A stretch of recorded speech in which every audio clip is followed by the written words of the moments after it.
ناظرین، اگلا پروگرام ہے اسوہ حسنہ۔ آپ کے سامنے نبی کریم صلی اللہ علیہ وسلم کی مبارک زندگی کو پیش کریں گے۔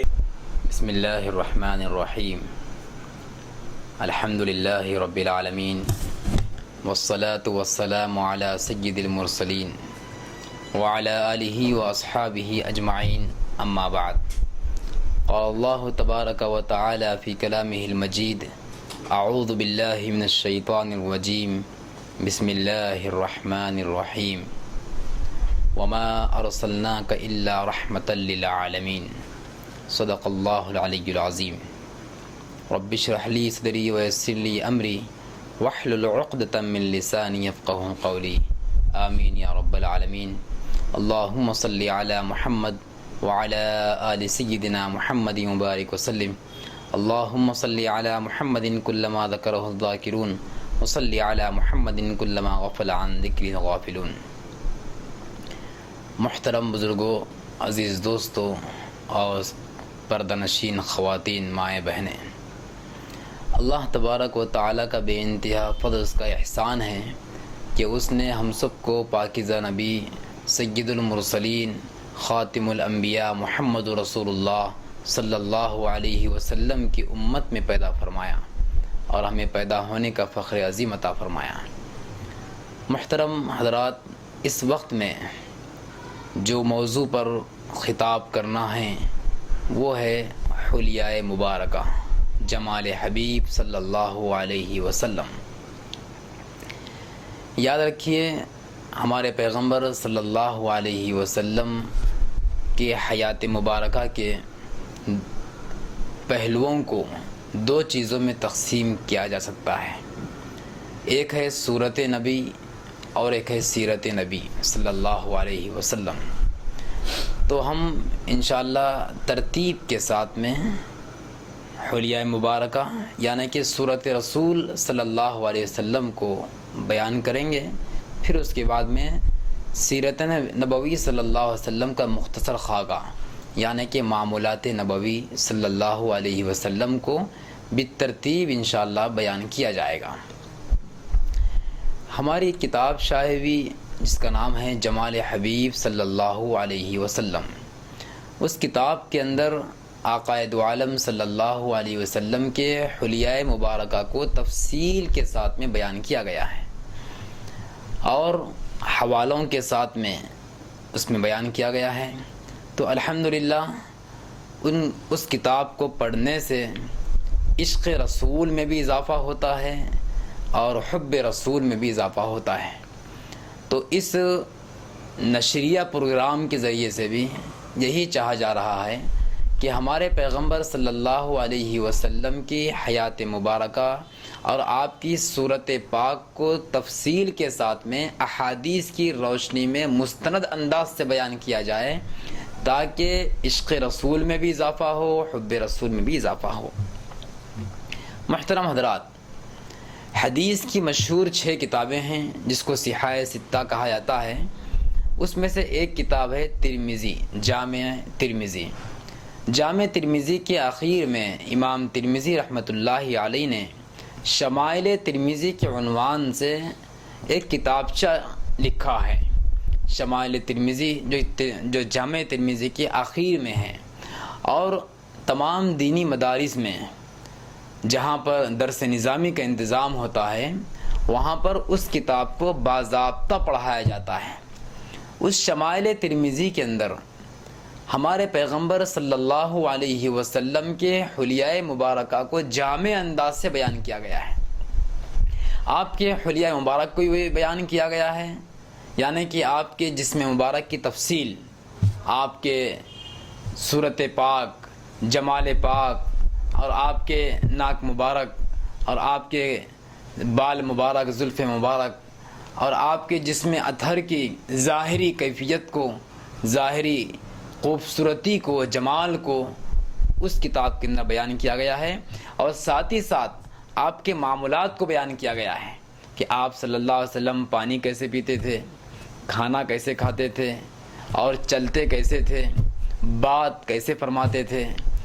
یہ تمام تفصیلات اس شمائل ترمذی کے اندر موجود ہے۔ تو آئیے اسی شمائل ترمذی جو حدیث کی مشہور مستند کتاب ہے اسی کی روشنی میں ہم اس وقت میں یہ تفصیلات بیان کر رہے ہیں۔ تو میں نے عرض کیا شروع میں اس وقت میں ہم پہلے حلیہ مبارکہ کو بیان کر رہے ہیں۔ ایک بات ذہن نشین یہ کر لیں کہ اس حلیہ مبارک کو سننے کا مقصد پہلے ہم طے کر لیں۔ حلیہ مبارکہ نبی کریم صلی اللہ علیہ وسلم کا سننے کا مقصد یہ ہو کہ جب آپ کی صورت اور آپ کے جمال کی کیفیت ہمارے سامنے آئے گی تو اس کے ذریعے سے ہم اپنے اندر عشق نبی کو اور حب نبی کو اضافہ کریں گے۔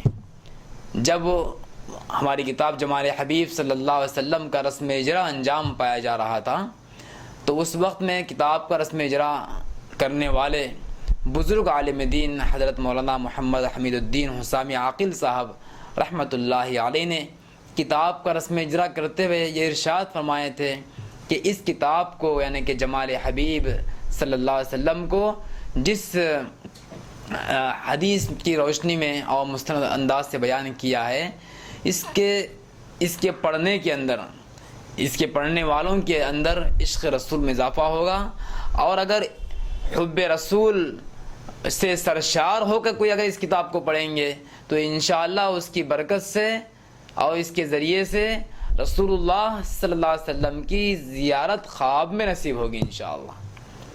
اور الحمدللہ بعض حضرات نے یہ انکشاف بھی کیا ہے کہ جب حلیہ مبارکہ کو ہم پڑھ کر جب سو گئے تو اس وقت میں اس کی برکت سے الحمدللہ خواب میں نبی کریم صلی اللہ علیہ وسلم کی زیارت ہوئی۔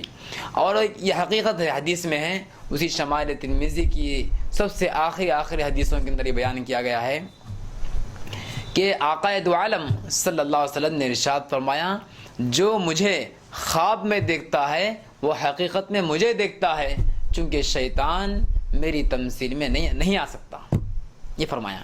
تو ہم بھی یہ بیان ابھی جو سن رہے ہیں ہمارے آقا کے حلیہ مبارکہ کا، یہ نیت سے سنیں کہ انشاءاللہ ہم اس کو سنیں گے، حب رسول سے سرشار ہو کر سنیں گے تاکہ ہمارے آقا دو عالم صلی اللہ علیہ وسلم کی زیارت خواب میں نصیب ہو اور حب رسول میں اضافہ ہو۔ سب سے پہلے حلیہ مبارکہ میں جو چیز کو ہم بیان کرنا چاہتے ہیں وہ ہے آقا دو عالم صلی اللہ علیہ وسلم کا قد مبارک، جسم مبارک، یعنی کہ آپ کے جسم مبارک کی لمبائی چوڑائی اور آپ کے قد مبارک کی تفصیل کے بارے میں حدیث میں کیا آیا ہے۔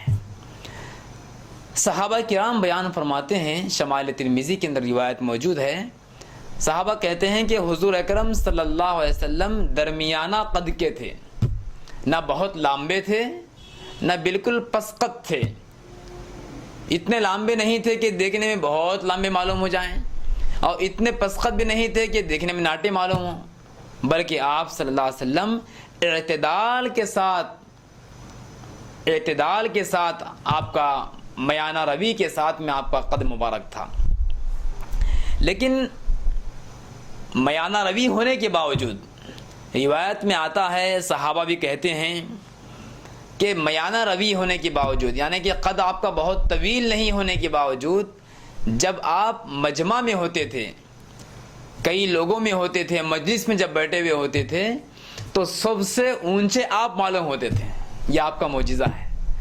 حالانکہ جسمانی اعتبار سے بہت لمبے نہیں ہیں آپ، لیکن جب بیٹھتے تھے مجلس میں، مجمع میں، چار لوگوں میں جب بیٹھتے تھے، بڑی محفل میں جب بیٹھتے تھے تو سب سے اونچے ہمارے پیغمبر صلی اللہ علیہ وسلم دکھائی دیتے تھے۔ ایسا کیوں؟ دیکھیے، ایک تو یہ آپ کا معجزہ ہے، معجزہ جو ہوتا ہے انسان کی عقل سے ماورا ہوتا ہے۔ اب آپ کوئی یہ سوال نہیں کر سکتے کہ آپ میانہ روی ہونے کے باوجود، درمیانہ قد کے ہونے کے باوجود سب سے اونچے کیسے معلوم ہوتے تھے، یہ سوال کرنا بیجا ہے۔ کیوں؟ اس لیے کہ یہ آپ کا معجزہ ہے، اور معجزہ اسی کو بولتے ہیں جو عقل کو عاجز کر دے، جو انسان کی عقل میں سمجھ میں نہیں آتا۔ تو بہرحال یہ آپ کا معجزہ ہے، اسی لیے آپ سب سے اونچے معلوم ہوتے تھے۔ اور ایک بات یہ صحابہ نے بیان فرمائی ہے، مفسرین نے، محدثین نے بھی اس بات کو بیان کیا ہے، محدثین نے، کہ آپ صلی اللہ علیہ وسلم مجلس میں درمیانہ روی ہونے کے باوجود اونچے معلوم ہوتے تھے، اس کی وجہ یہ ہے کہ آپ کی مجلس میں اور آپ کی محفل میں جو لوگ آتے تھے، ہر کوئی آپ کو دیکھنے کے مشتاق رہتے تھے، اور آنے والوں میں بعض پرانے صحابہ بھی ہوتے تھے، بعض نئے لوگ بھی ہوتے تھے۔ تو پرانے لوگ تو پہچانتے تھے آپ کو کہ نبی کون ہے، لیکن جو نئے لوگ آتے تھے، نئے لوگوں کو ظاہر بات ہے پہچاننے میں مشکل ہوتی تھی۔ تو اسی لیے آقا دو عالم صلی اللہ علیہ وسلم کو اللہ تبارک و تعالیٰ نے یہ معجزہ عطا فرمایا کہ آپ میانہ روی ہونے کے باوجود بھی مجلس میں سب سے اونچے معلوم ہوں، تاکہ آنے والے ہر انسان کو، چاہے وہ نئے ہوں چاہے پرانے ہوں، آسانی کے ساتھ میں ہمارے پیغمبر کو پہچان لے کہ پیغمبر کون ہے۔ اس لیے آپ کو یہ معجزہ عطا فرمایا تھا۔ بہرحال خلاصہ یہ ہے کہ آپ صلی اللہ علیہ وسلم درمیانی قد کے تھے، نہ بہت اونچے تھے اور نہ بہت پسخط تھے، بلکہ اعتدال کے ساتھ تھے، یہ فرمایا۔ تو یہ تفصیل تھی آپ کے قد مبارک یعنی کہ جسم مبارک کے بارے میں۔ اب آئیے آپ کی پیشانی مبارک کے بارے میں۔ آپ کی پیشانی مبارک کے بارے میں تفصیل شمائل ترمذی کے اندر لکھی ہوئی ہے۔ فرماتے ہیں صحابہ کرام کہ آپ صلی اللہ علیہ وسلم کی پیشانی مبارک کشادہ اور فراخ تھی، اور یہ دونوں ابرو کے درمیان ایک رگ تھی جو شریعت کے خلاف کام کرنے پر وہ رگ پھل جاتی تھی، ابھر جاتی تھی۔ یہ آپ کی پیشانی مبارک کے بارے میں تفصیل بیان کی گئی، اور سیرت نگاروں نے اس بات کو بیان کیا ہے جس کی پیشانی وسیع ہوتی ہے، فراخ ہوتی ہے، اس کے نیک بخت اور سعادت مند ہونے کی علامت ہوتی ہے۔ بہرحال آپ کی پیشانی مبارک کشادہ اور فراخ تھی، اور یہ حقیقت ہے کہ آپ سے بڑھ کے نیک بخت کون ہے۔ سیرت نگار نے جو بیان کیا ہے کہ پیشانی اس کی بڑی ہوتی ہے، وہ نیک بخت اور سعادت مند ہوتے ہیں، اور آپ صلی اللہ علیہ وسلم کی پیشانی مبارک فراخ و وسیع ہے، تو اس سے سیرت نگاروں کا جو کہنا ہے وہ بھی ثابت ہوتا ہے کہ آپ بہت بڑے نیک بخت اور بہت سعادت مند تھے، اور آپ سے بڑھ کے نیک بخت کون ہوگا دنیا میں؟ خدا کے بعد کسی کا مقام ہے تو وہ آپ کے میرے آقا محمد رسول اللہ صلی اللہ علیہ وسلم کا مقام ہے۔ تو آپ نیکی میں سب سے اعلیٰ، سعادت مندی میں سب سے اعلیٰ، ہر چیز میں آپ سب سے اعلیٰ تھے۔ ہند بن ابی حالہ رضی اللہ تعالیٰ عنہ کہتے ہیں کہ آپ صلی اللہ علیہ وسلم کے ابرو باریک، خمدار اور گھنے تھے، اور دونوں ابرو جدا جدا تھے، ایک دوسرے سے ملے ہوئے نہیں تھے۔ یہ ابرو کے بارے میں انہوں نے بیان کیا ہے۔ اور بعض روایت میں حضرت علی رضی اللہ تعالیٰ عنہ سے روایت ہے، اس میں یہ ہے کہ آپ کے ابرو مبارک ایک دوسرے سے ملے ہوئے تھے۔ دونوں روایتوں میں تطبیق دیتے ہوئے علماء نے یہ بیان کیا ہے کہ دونوں ابرو حقیقت میں الگ الگ تھے، لیکن ایک بال کی باریک دھاری تھی جو ایک دوسرے سے اتصال اور ملی ہوئی تھی۔ یہ تفصیل بیان کی گئی ہے آپ کی پیشانی مبارک کے بارے میں اور آپ کے ابرو کے بارے میں۔ اور آپ کے پلکوں کے بارے میں بیان کیا گیا ہے کہ آپ صلی اللہ علیہ وسلم کی پلکیں جو آنکھ کے پاس جو بال ہوتے ہیں، انتہائی سیاہ اور دراز اور گھنے تھیں آپ کی پلکیں۔ قربان جائیں صحابہ کرام پر، کس طریقے سے صحابہ نے آپ کے جسم مبارک کی ایک ایک تفصیل کو بیان کیا ہے۔ دنیا میں ایسی کوئی شخصیت نہیں ہوگی جن کے پلکوں کے بارے میں، جن کی پیشانی کے بارے میں، جن کے ابرو کے بارے میں، اور جسم کے ظاہری کیفیت کے بارے میں اتنا تفصیل کے ساتھ بیان کیا گیا ہو۔ ابھی آگے تفصیل آئے گی انشاءاللہ کہ آپ کے جسم مبارک میں، آپ کی داڑھی مبارک میں اور سر مبارک میں سفید بال کتنے تھے، اس کو بھی صحابہ نے گن کر بیان کیے ہیں۔ تو اس سے اندازہ کیجئے صحابہ کرام کے عشق کے بارے میں اور صحابہ کرام کی حب رسول کے بارے میں کیا ان کا عشق تھا، کتنی ان کی محبت تھی۔ غرض ہے کہ آپ کے پلک مبارک دراز، سیاہ اور گھنے تھیں۔ اور آپ کے آنکھوں کے بارے میں تفصیل آتی ہے کہ آپ کے آنکھ مبارک کی جو پتلی ہوتی ہے وہ نہایت سیاہ کالی تھی، اور آنکھوں کے اندر جو سفیدی والا حصہ ہوتا ہے، آنکھوں کی سفیدی والا حصہ خوب سفید تھا، اور اس حصے میں باریک لال ڈورے پڑے ہوئے تھے۔ یہ آپ کے آنکھ مبارک کے بارے میں تفصیل ہے۔ حضرت علی رضی اللہ تعالیٰ عنہ سے مروی ہے، آپ فرماتے ہیں کہ آقا دو عالم صلی اللہ علیہ وسلم کی آنکھیں بڑی بڑی تھیں اور بھویں آپ کی دراز دراز تھیں۔ بڑی ہونے کا مطلب تنگ اور چھوٹی آنکھ ہونے کی نفی کرنا ہے۔ بڑی ہونے کا مطلب یہ ہے کہ بہت بڑی بڑی بھی نہیں تھی اور بہت چھوٹی چھوٹی بھی نہیں تھی، یعنی کہ اعتدال کو بیان کرنا مقصود ہے۔ اور اسی طریقے سے اتنی بڑی بھی نہیں تھی کہ آنکھیں باہر نکلی ہوئی ہوں، بلکہ اعتدال کے ساتھ بڑی ہوئی تھی۔ ایک روایت میں آتا ہے، آقا دو عالم صلی اللہ علیہ وسلم کے آنکھ مبارک کے بارے میں آتا ہے کہ آپ کی آنکھیں اکحل العینین تھی، یعنی کہ بغیر سرما لگائے ایسے معلوم ہوتی تھی کہ آپ سرما لگائیں، سرمگی آنکھیں تھیں آپ کی آنکھیں، سرمگی آنکھیں تھیں۔ انسان جب اپنے آنکھوں میں سرما لگاتا ہے تو ایک خوبصورتی اور جمال کا بھی اظہار ہوتا ہے۔ ویسے سرما لگانے کا جو مقصد ہے وہ خوبصورتی نہیں ہے، بلکہ سرما لگانے کا مقصد یہ ہے کہ آنکھوں کی صفائی ہو۔ انشاءاللہ ابھی سیریل میں تفصیل سے بات سرمے کے بارے میں آئے گی۔ تو سرما رات میں لگایا جاتا ہے۔ بہرحال تو سرما لگانے کا مقصد خوبصورتی نہیں ہے، بلکہ سرما اس لیے لگایا جائے کہ سرما لگانا سنت ہے، اور سرما لگانے سے آنکھ کی صفائی ہوتی ہے، اور سرما لگانے سے جمال کا اظہار بھی ہوتا ہے۔ بہرحال آپ کی آنکھیں سرمگی معلوم ہوتی تھی، مگر اس کے باوجود بھی آقا دو عالم صلی اللہ علیہ وسلم اسمد سرما استعمال کیا کرتے تھے۔ اسمد ایک سرما ہے، وہ سرما آپ استعمال کرتے تھے، اور فرماتے تھے کہ اسمد سرما استعمال کرو، اس لیے کہ اس اسمد سرمے سے آنکھ کی روشنی میں اضافہ ہوتا ہے اور پلکیں بھی اگتی ہیں اس سے۔ اسمد سرما آج بھی عرب ممالک کے اندر، خاص طور سے حرمین شریفین کے اندر اسمد سرما ملتا ہے۔ وہ کلر کے اعتبار سے کالا بھی ہوتا ہے، لال بھی ہوتا ہے، بہرحال وہ آج بھی دستیاب ہے۔ آپ کی بینائی کے بارے میں آتا ہے کہ آپ کی بینائی خوب تیز تھی۔ حضرت عبداللہ بن عباس رضی اللہ تعالیٰ عنہ فرماتے ہیں کہ حضور اکرم صلی اللہ علیہ وسلم رات کی تاریکی میں بھی ویسا ہی دیکھتے تھے جیسا کہ دن کی روشنی میں دیکھتے ہیں۔ سبحان اللہ، یہ آپ کی شان ہے کہ جس طریقے سے ایک انسان دن کے اجالے میں دیکھتا ہے، اسی طریقے سے رات کے اندھیرے میں بھی آپ اسی انداز سے آپ دیکھتے تھے۔ یہ آپ کی بینائی اتنی تیز اور اتنی روشن آپ کی بینائی تھی۔ یہ تفصیلات تھی آپ کے آنکھ کے بارے میں۔ اب آئیے ناک کے بارے میں۔ ہمارے آقا نبی کریم صلی اللہ علیہ وسلم کی ناک کی تفصیل میں بتایا گیا ہے کہ آپ کی ناک بلندی کی طرف کچھ مائل تھی، اور اس پر ایک چمک اور نور تھا۔ پہلی مرتبہ دیکھنے والا آپ کو بڑی اور لمبی ناک والا سمجھتا تھا، لیکن غور کرنے سے معلوم ہوتا تھا کہ حسن اور چمک کی وجہ سے وہ بلند معلوم ہو رہی ہے۔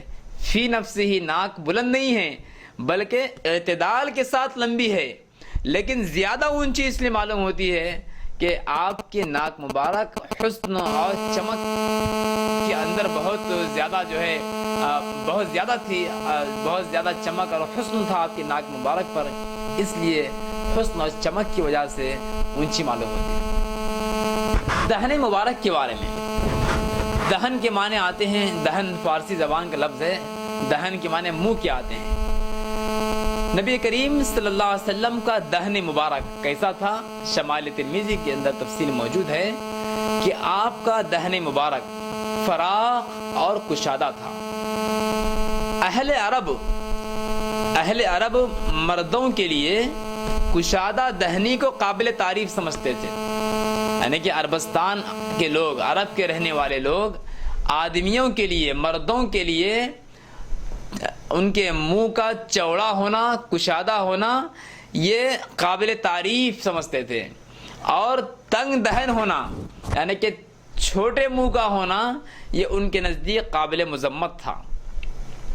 اور عرب کے شعراء تنگ دہن کو معشوق اور محبوب سے نسبت دیتے تھے، اور آپ صلی اللہ علیہ وسلم کا جو چہرہ مبارک اور آپ کا منہ مبارک ہے، وہ آپ کا منہ مبارک تنگ نہیں تھا بلکہ وسیع تھا، چوڑا تھا، اور جب آپ کلام فرماتے تھے آپ کے منہ مبارک سے جو باتیں نکلتی تھی وہ بالکل کامل اور مکمل ہوتی تھی، ناقص، شکستہ، ٹوٹے ہوئے الفاظ آپ ظاہر نہیں فرماتے تھے، اور فراغ دہنی سے آپ کے فصیح و بلیغ ہونے کو بتایا گیا ہے، آپ کے فصیح و بلیغ ہونے کو بتایا گیا ہے۔ غرض ہے کہ خلاصہ یہ ہے کہ آپ کا دہن مبارک بہت جو ہے وسیع تھا، اور عرب کے اندر بھی لوگ وسیع دہنی کو زیادہ پسند فرماتے تھے۔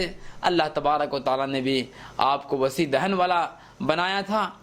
محترم حضرات، یہ چند تفصیلات تھی جو آپ کی حلیہ مبارک کی بیان کی گئی، آپ کے قلب مبارک کو بیان کیا گیا، اور اسی طریقے سے آپ کی پیشانی مبارک کو بیان کیا گیا، اور آپ کی پلکیں اور آپ کی آنکھیں اور آپ کی ناک اور آپ کے منہ مبارک کو بیان کیا گیا ہے۔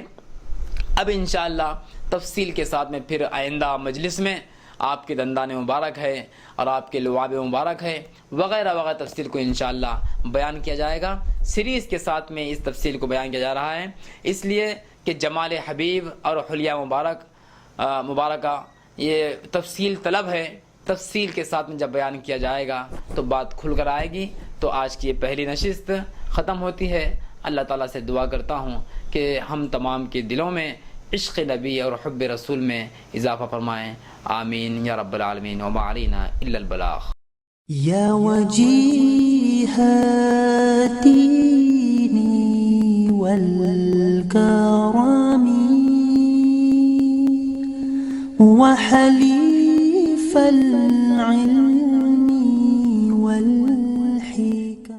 میں نے اللہ کو ڈھونڈا تو اس نے اپنا تعارف کروایا، اللہ لا الہ الا ہو الحی القیوم، میں وہ ہوں جو موت سے پاک ہوں۔ اب پابند بن کے چلو اس اللہ کے جس کی شہنشاہی ہے، اس اللہ کے جس نے مجھے بنایا، اس اللہ کے پابند بنو جس نے مجھے آنکھوں کا نور دیا، زبان میں بول دیا، جسم میں طاقت دی، عقل کو سمجھنے کے اوصاف دیے۔ اس اللہ کے پابند بن کے چلو جس نے قرآن کو اتارا، جس نے دھرتی کو بچھایا، جس نے آسمان کو اٹھایا۔ آسمان کی چھت میرے اللہ کے قبضے میں ہے، زمین کا فرش میرے اللہ کے قبضے میں ہے، ہواؤں کے جھونکے میرے اللہ کے قبضے میں ہے، سردی کا موسم میرے اللہ کا ارادہ ہے، گرمی کی تپش میرے اللہ کا ارادہ ہے، بادلوں سے پانی کا گرنا میرے اللہ کا ارادہ ہے، برف کا گرنا میرے اللہ کی بادشاہی ہے، اور طوفانوں کا آنا، بجلیوں کا چمکنا، بادلوں کی گرج، موسموں کا تبدیل ہونا، درختوں کے پھلوں کے ذائقوں میں خوشبو، پھلوں میں مٹھاس، پھلوں کے اوپر کور، چھلکے۔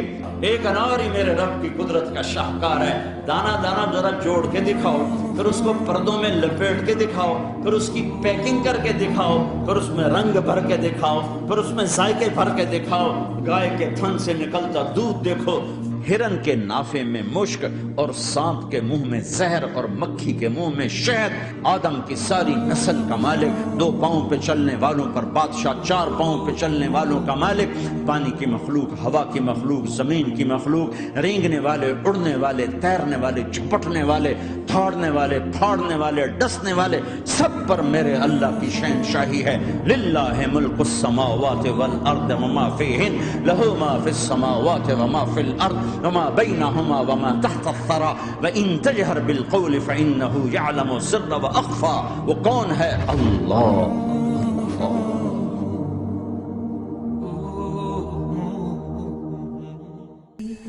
یا رسول اللہ سلام علیک، یا رفیع الشان و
قلب عاشق ہے اب پارا پارا، الوداع الوداع ماہ رمضان، کلفت ہجر و فرقت نے مارا، الوداع الوداع ماہ رمضان، الوداع الوداع ماہ رمضان، الوداع الوداع ماہ رمضان، تیرے آنے سے دل خوش ہوا تھا اور ذوق عبادت بڑھا تھا، تیرے آنے سے دل خوش ہوا تھا اور ذوق عبادت بڑھا تھا،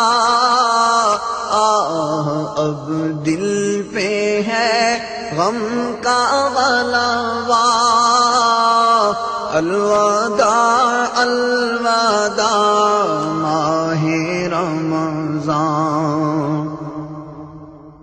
مسجدوں میں باہر آ گئی تھی، جوق در جوق آتے نمازی، ہو گیا کم نمازوں کا جذبہ، ہو گیا کم نمازوں کا جذبہ، الوداع الوداع ماہ رمضان،